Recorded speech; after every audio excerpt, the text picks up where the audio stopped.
Welcome back to Master Kalog, and don't forget to subscribe and click notification bell for more update. President Bongbong Marcos nagpunta na ng Isabela para ma-inspect at makita ang Cabagan Santa Maria Bridge at matugunan kung ano ang mga pangangailangan nito. Kaugnay nito, Vice Ganda speak out about tax issue. Ayon sa kanya, karapatan natin magtanong at bumoses kaugnay sa mga issue na ito. Pakinggan po natin ang kanilang mga pahayag. At yan na mismo ang bumigay. Ayan. Diyan bumigay yung bakal. Kung kable yan, hindi dapat bumigay yan. Tapos yung pag-anchor nung support, tingnan ninyo, doon lang sa baba. Dapat sa taas yan, hanggang sa taas. Para hanggang sa taas. Para yung buong ito, ang nagsusupport sa kanya, yan, yung bakal na nakikita ninyo at saka yung simento. Yan lang ang nagsusupport doon sa buong tulay. So mahina talaga ang design dito. Hindi natin kailangan malaking nung una pa nga ginagawa ito kasi naging umabot 900 million natin yung original na budget. Umabot ng 1.2 dahil nag-refit. Bakit nag-refit? Nung nagko-construction pa lang may nakita na gumagalaw na mahina. Kaya kailangan balikan at refit. So the whole process is okay naman, yung construction, yung contractor, sinundan naman ang plano. By the book naman yung kanyang ginawa, up to specifications yung kanilang ginawa. Yun lang, yung specifications, mali. So this is a design problem. Napos, this is a 44-ton bridge. Dapat 44 tons ang acceptable load. Yung dalawang truck, yan, yung naiwan yung isa, over 100 tons yan.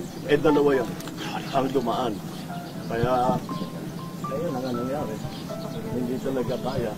Ito yata yung una eh. Ito yung una. Wala nang plate eh. And then, sumunod na lang ito. Ito yung una. Ito yung una. Tama. Kaya nakaganyan niya. Hindi dito. Dahil tama. Dito bumigay. Kanya, kilulan na dito. So, wala, we have no choice. We have to go back. So, yung nagtitipid natin sa 1.8 million, useless. Ngayon, babalik na naman tayo, gagastos na naman tayo ng malaki. Papalitan natin yung mga support, parang nagtayo na naman tayo ng bagong tulad. Kaya,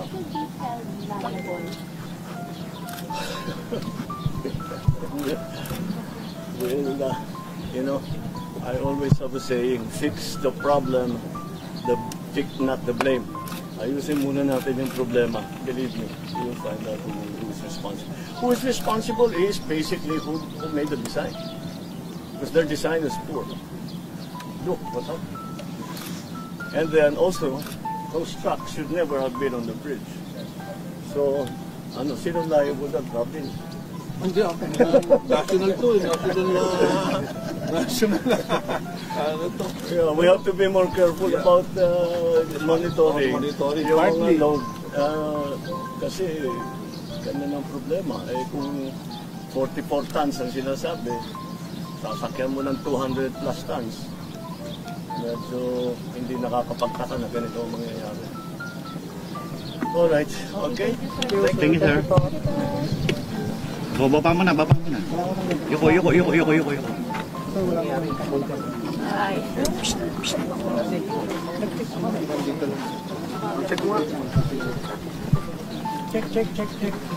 Check. Baba mo na, baba. Meron naman. Oh, excuse me. Sound. Check. Excuse me. Kami gumagalaw.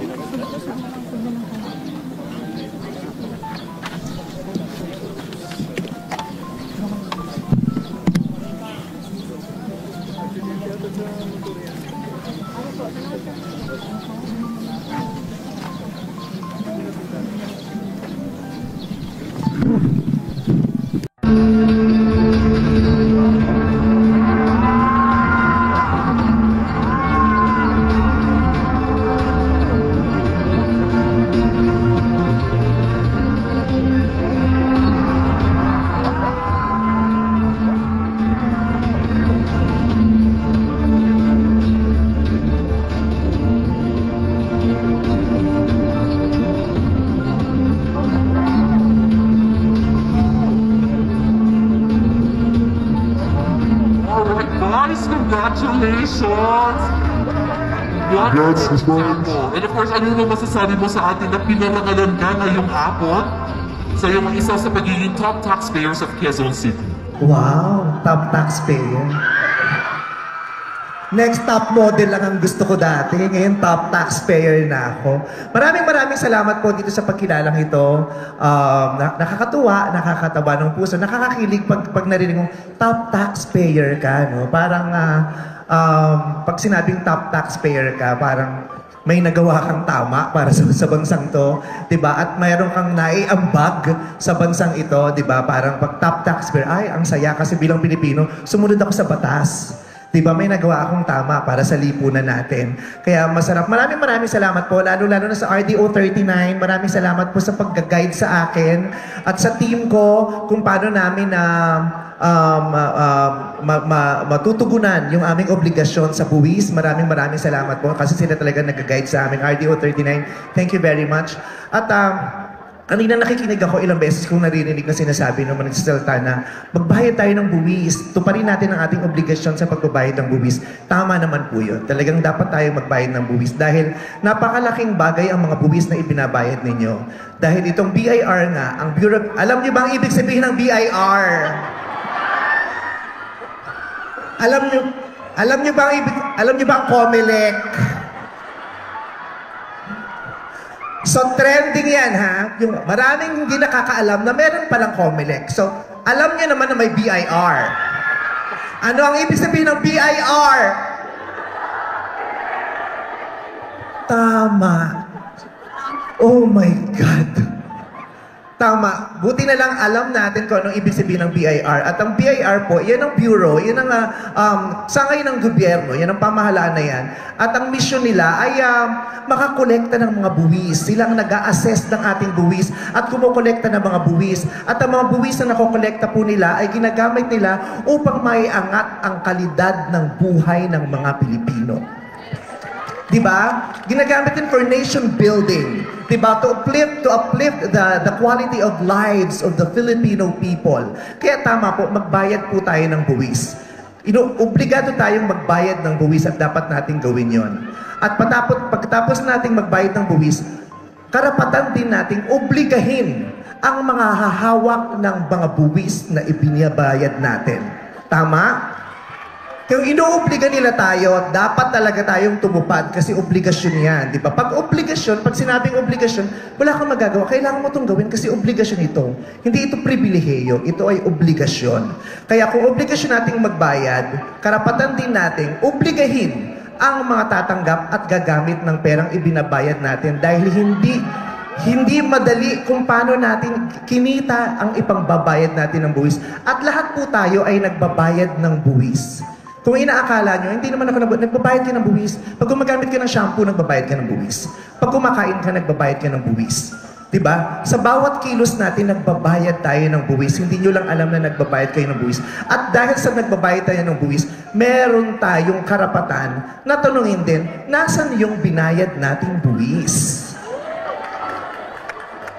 Kasi misyon ng BIR, di ba po, gamitin ang mga perang yan for nation building and to uplift the lives of the Filipino people. Tama po ba? Yun ang misyon. Kaya nila tayo kinukunan ng buwis kasi yun ang kanilang misyon. Kaya pagkatapos nating magbayad ng buwis, tatanungin natin, nasaan na po yung quality of life? Nasaan na po yung projects? Di ba? Nasaan na po yung tulay? Bakit po bumagsak ang tulay sa Isabela? Karapatan natin yon, tama po ba? Karapatan natin kumwestiyon at magsalita at bumoses dahil pera po natin ang ginamit doon. Kaya, lahat po tayo, obligasyon nating magbayad ng buwis dahil tayo rin naman ang makikinabang dyan. At obligasyon din ng BIR na maningil, kaya sa ayaw at sa gusto natin, kailangan nating magbayad. Kasi gagamitin nila yon to uplift the lives of the Filipino people. At pagkatapos natin magbayad ng buwis, tayo naman ang magtatanong, nasa na po ang binayad nating buwis? Kaya maraming salamat. Salamat po dito sa pribilehiyong makapagsalita at dito po sa plaking ito. ikinagagalo ko pong tumanggap ng ganitong pagkilala na one of the top taxpayers sa aming distrito. Maraming salamat po. God bless you. Mabuhay kayo, Madlang people! Once again, the uncomfortable Vice ganda amazing message para sa Sa usaping ito at sa kanilang mga pahayag, mahalaga ang inyong opinion at katuwiran. Don't forget to subscribe, like, and share. Thank you for watching.